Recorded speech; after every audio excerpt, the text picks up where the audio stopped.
Bwana anakutengenezea matumaini. Bwana Yesu wewe sana. Sisi hatujasoma, hatuna elimu tuliyosoma sisi.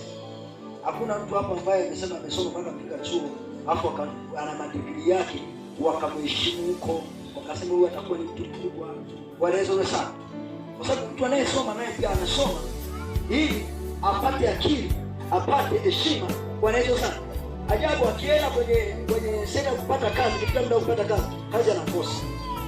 Bwana Yesu sana. Lakini kuna yule mtu ambaye hajasoma hata A wala B. Kuna yule mtu ambaye amesoma la kwanza mpaka la form 7. Kuna yule mwingine amesoma form 7 mpaka form 4. Bwana Yesu sana. Mwingine amesoma ameishia vidudu kabisa kule. Ama mwingine hata elimu haijui. Lakini wewe uliyesoma umefika degree, unamkuta yule ambaye hajasoma anakukaribisha kwa ajili na vitu vya shule. Bwana Yesu sana. Heshima sio ni mtu. Heshima ni Yesu. Ukishakuwa na Yesu maana